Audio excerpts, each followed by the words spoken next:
While it's on our minds, why don't we begin by talking about the score of the film?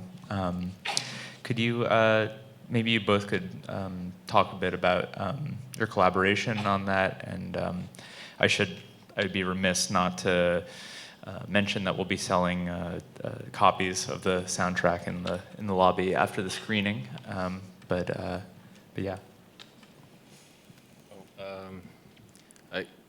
I guess I have to thank Chris because it's been a really fun project to be a part of, and Chris was always very encouraging and just being like, yeah, just do whatever you want, like. And I would show it to him and he would be like, that sounds great, let's do that.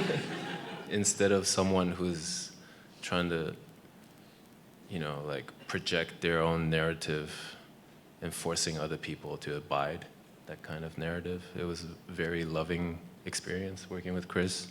We would talk about things that would make us feel insecure, and we talk about it as if it's nothing. If you think about it, it's actually like pretty heavy stuff, like fear of failure and like all these insecure questions. And we were just talking to each other like it's nothing, and it's great. It also helps to be isolated in Hawaii on the Big Island. It's so beautiful, and yeah, it's like nothing will faze you.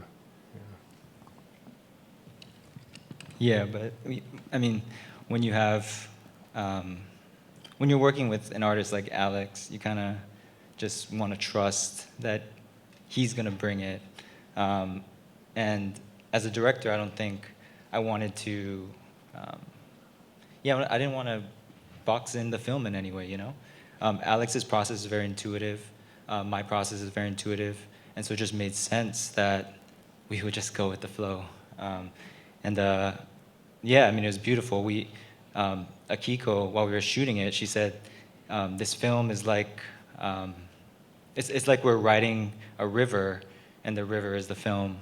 And so we just sort of took that metaphor, and wherever this river took us is where we were gonna go, and that would be the film, and we just trusted.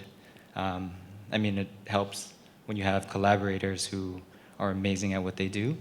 But ultimately, it's a very intuitive, very free-form process. It was awesome. And I guess we should probably back up and talk about the origins of the two characters at the heart of the film.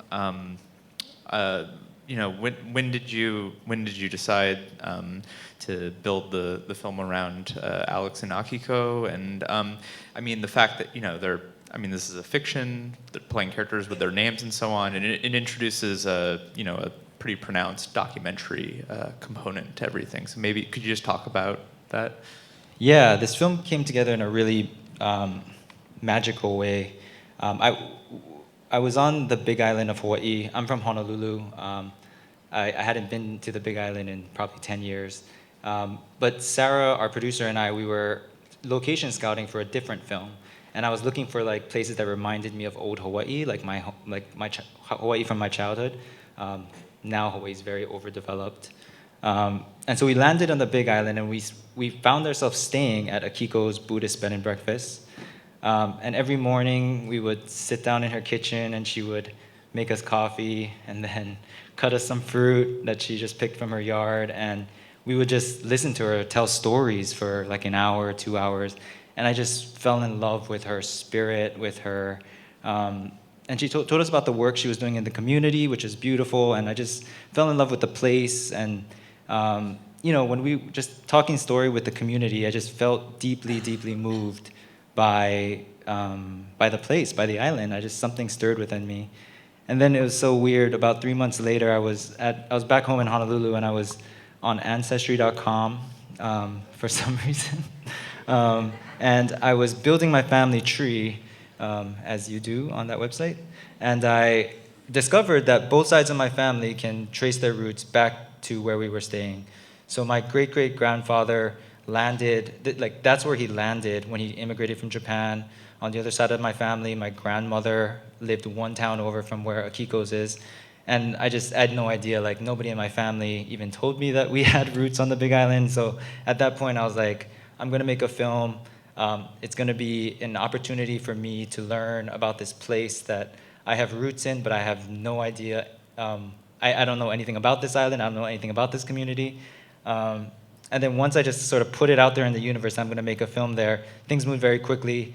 I asked Alex, I was like, hey, I'm going to make this film. Do you want to do it? And he was like, yep. And I was like, okay. I still don't know why he said yes. But once he was in, I was like, okay, this makes sense. It's like Alex, Akiko, and then our band of filmmakers. And in my head, it just made sense as like a recipe. And I knew something good would come out of it.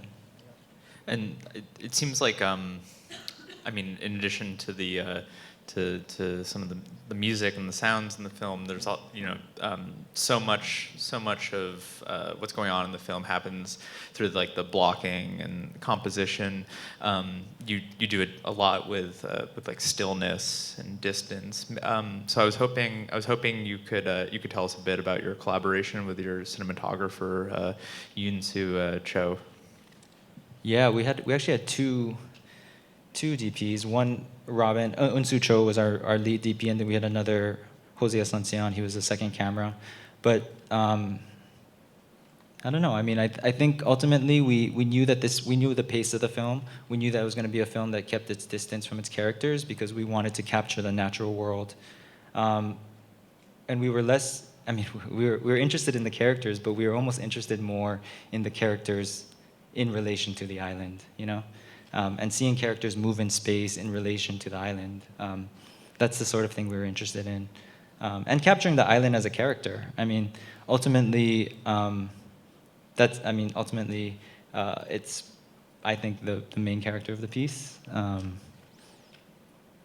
yeah. And Alex, I was also I was curious whether you noticed any kind of like echoes or resonances between the performance that's involved in like acting in a film versus the kind of performance that you have to do when like you just did. You know? For sure. I mean, it's funny to watch yourself while you're in the act. So I realize that's a very troublesome like obstacle to get over as a performer. Even whether you're acting or performing, it's like there's always an aspect of yourself that's looking at yourself and being like, are you really gonna play that? Or did you just do that? Or like, that's bullshit. Or like, or that's fucked up. Like, or why you wanna take it there? Like, all these like weird voices in your head that comes in and out. And sometimes you just have to silence everything and become the act in itself and in its totality, whatever that means, because you could deliver like a really horrible performance. That's the risk that you're taking. You know, like even the soundtrack thing, like I'm just playing, and sometimes I'm like, whoa, this sounds kind of bad. Like, and then Chris would be like, yeah, that sounded pretty cool. And I was like, so there's so many instances in our life where that should have been a hint at like, you don't know what reality is, because in one hand you're thinking about, oh, I just did something really fucked up, and then Chris is like, that sounded great. So that should have been, there's like numerous occasions in our lives where we come across that tells us that reality is not what we think it is, but we go back into that loop and then ignore what someone just said to us. Like, that's something that's very beautiful and reassuring, you know, because we're so caught up in our own narrative, you know, our own story that we're determined to play out. Doesn't matter what people are telling you, like, that was great, man. And you're like, no, I suck. Like, you just keep going, and it's really unhealthy. Well, I want to see if we have some questions in the audience in just a second, but I think this is related because it struck me that one thing that this film seems to be trying to do is it's like putting contemplation and reflection on the screen, which is famously one of the most difficult things to do, probably in any artistic medium, but especially cinema. So I was just curious. I was curious whether you guys sort of were talking about that task, or if it came to your mind, because. But I mean, there's also like sort of like the oblivion of consciousness too in the film. So yeah. Yeah, I mean, we definitely saw the film as, I mean, first and foremost, I think ultimately we were taking our guide from the island. We all flew. There's I think 6 of us. We flew to the Big Island. We were staying in a house that was sort of just off the grid. So we didn't, at Akiko's, we didn't have phone service. Our internet kept going out. So we were just there. We were just cut off from the world and just existing in a way that was really beautiful. And I think ultimately we were just trying to capture what we were feeling while we were there and trying to be true to that. So the pace of life, time both like expands and contracts in a weird way when you're cut off from the world. But yeah, ultimately, the film, I think we ended up seeing it as a space in which people could use it as a space of contemplation, not necessarily, it's not so narrative driven. And so you guys can come in here, if you zone out, that's fine, if you fall asleep, that's fine. Because really all we're trying to do is just place you transport you to a different space. And hopefully the sort of healing that occurred with us as filmmakers while we were there will then be transmitted to you so that this theater space can also be a space of healing. All right, so if we have any questions from the audience, you can raise your hand. We'll bring you a microphone. We'll start right here. Hold on, there's a microphone coming your way. Hi, this question is for Alex. Alex, first part, are you actually from the islands? And if not, or if you are, either way, I mean, how did you relate to that space in which you were working? Well, first of all, to answer your question, no, I'm not from the island, but I did spend 10 years of my childhood in Hawaii. I went to high school and college there from age 14 to 24 in Honolulu. So that's how Chris and I met and bonded, because we were like, oh, you're from Hawaii, we grew up in the same town. And so I do know how to speak pidgin and oh, how's it? Hey, shoots. And just get back into that island rhythm, and it's nice. And I forgot what it was like to be living in Hawaii, because I'd been away for so long. So it helped to play that character. I realized that character in the end was like an avatar for Chris and I, really. It was just it's a fictional version of both of us combined, really, and we're just using this character to heal certain wounds that we haven't really confronted as adults, from our teenage years or childhood even, and it's quite abstract. I don't want to get into it. Bum people out.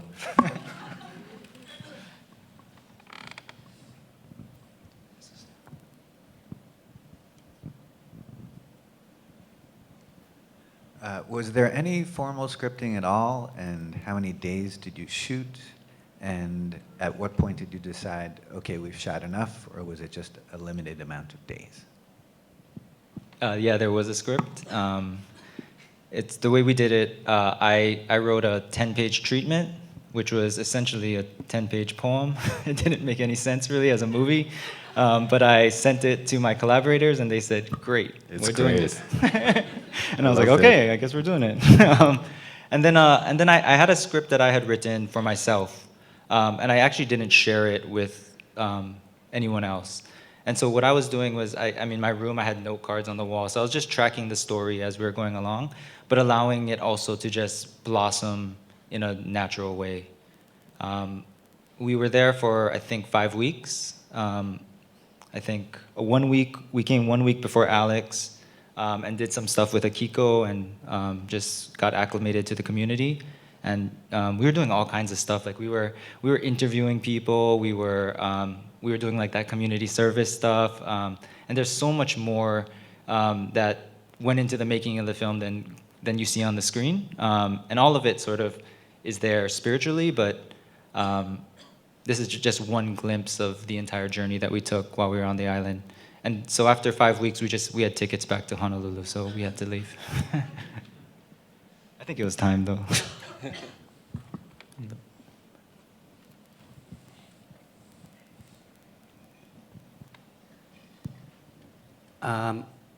It was a very beautiful film, thank you. I have Thank a you. question for Alex. So there was a scene where you were going through this like almost like a prayer session with Akiko, and it seemed like you were crying, and it felt very real. I was just curious, what were some of the things that was in your mind, or maybe some images, or can you, I mean, maybe personal question, but can you share with us? Sure. I mean, it's in the film, so it's public. But that was actually the first time I met Akiko, like contrary to how the story progressed. But that was the first day we met, and actually we had a really bad first introduction because. Should I tell this story? Okay. So I was going through some personal things on the phone, sitting on this rock. And little did I know, it was a sacred rock. You're not supposed to be sitting on it. And Akiko came to me while I was just really consumed by this horrible phone conversation. And she was like, "Excuse me, that is a sacred rock, and you should not be sitting on that."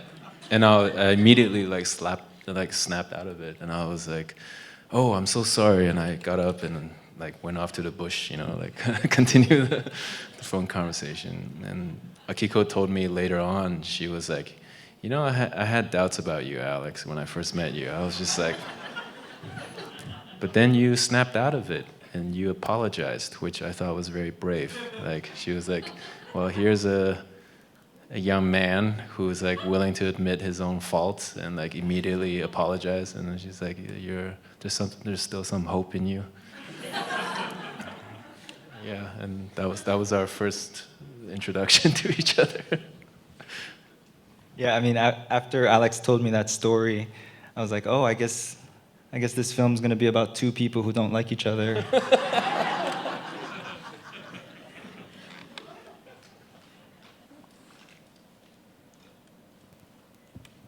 This question is for Mr. Yogi. May I act in one of your next films? Yes. Thank you, sir.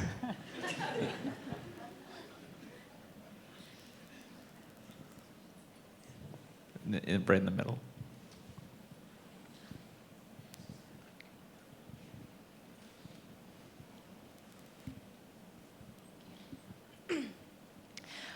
So my question is about, like, how much did you have of the story, and then how much did you decide to cut out later? I'm especially thinking of the car. Like, it comes back a few times, and I was like, are we gonna find out, like, what this car thing is about? So yeah, I just wanted to know, like, was it a very intentional that you wanted to keep it ambiguous and like not explain too much? And did you already have that in mind, like in your script and everything, and then decide to cut it out, like in the editing room, for example? Thank you. Yeah, we knew where we were. Like I said, I had a treatment, and it kind of it was a very elusive, mysterious treatment. And so we used that as our guiding light in a lot of ways. So we knew the film was going to be an elusive, mysterious film, non-narrative in a lot of ways. But we knew where we were beginning, and we knew where we were ending. So we knew that we just have to start here, and somehow, whatever winding path we took, we have to end here. And so that's sort of the sort of I guess structure or architecture that we used. But Manifest the dream. Yeah. Manifest the dream.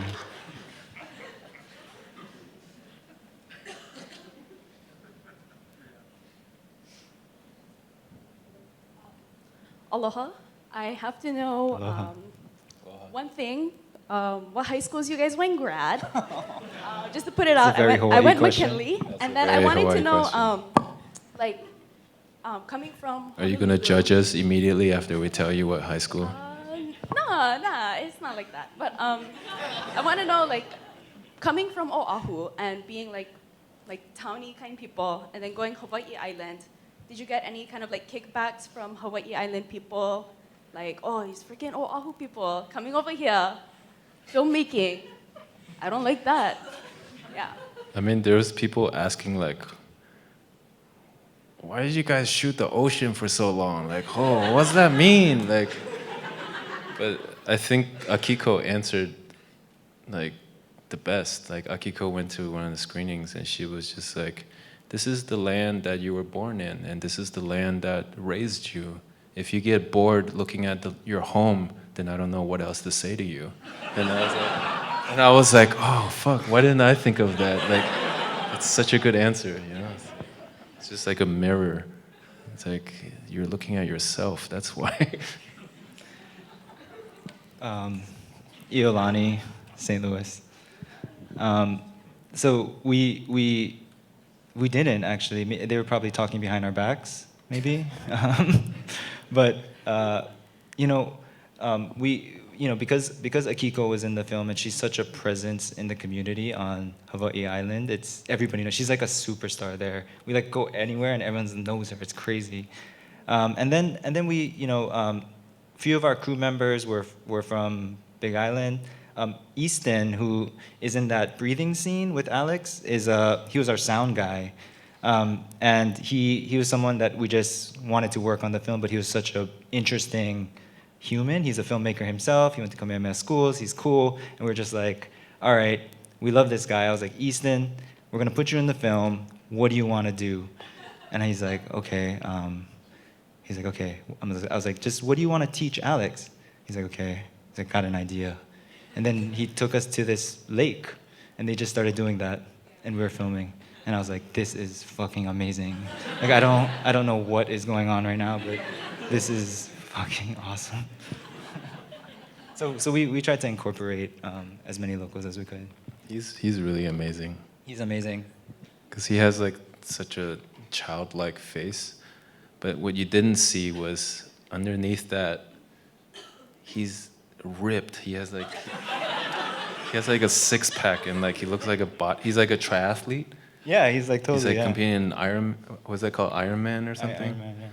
God, he's just like a monster, kind of like. He was like, hey, how's it? Like, with his like smiley face, and he takes off his shirt. I was like, whoa! Like, And then it's like really intimidating. girls appear all of a sudden. We're like, what is going on? Yeah, and there's Easton? like all these girls checking him out, and he's just like casually like squatting over there, like flexing, kind of.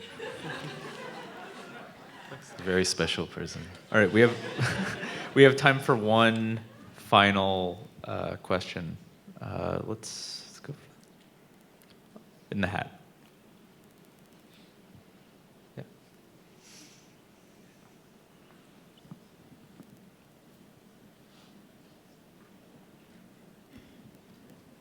Hi. First of all, beautiful film. Thank you for that. Thank you. Thank you. I'm very curious about the actors and the characters. You had mentioned that, in a way, it's sort of a documentary. But I would assume if these characters and the people featured in this film don't have a lot of acting experience, that once the cameras turn on, there'd be a certain level of self-consciousness or whatnot. And I'm curious if that was an obstacle, or if so, how did you overcome that? How did you create sort of this intimacy that we see throughout the film?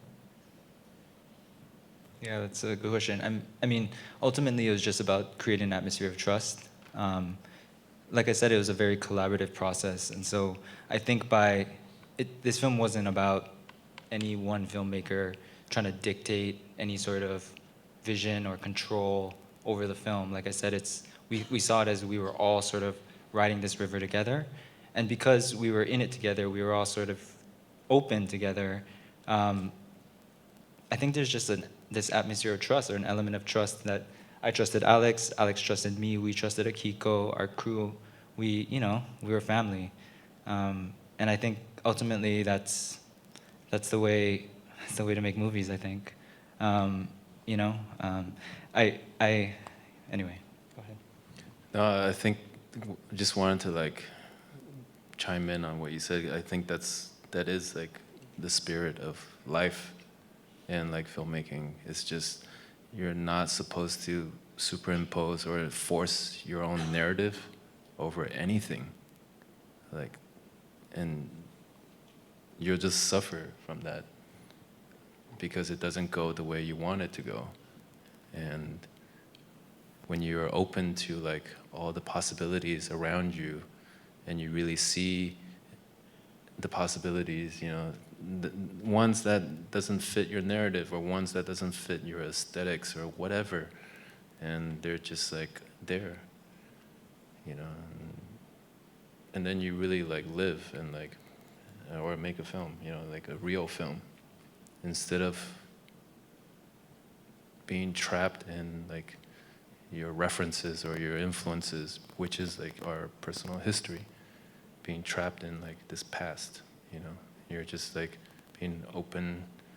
I mean, that said, you still have to like really trust and work with the people that you work with, It's not just like do something and then like, good, we can exploit that now. Like, Yeah, after we finished shooting, like I think 3 or 4 months later, I came across this Zen saying. It said that it's about nirvana. It says like finding nirvana is like trying to find the ox while riding the ox, and I just loved it, and it clicked. It's like that's how I feel about cinema.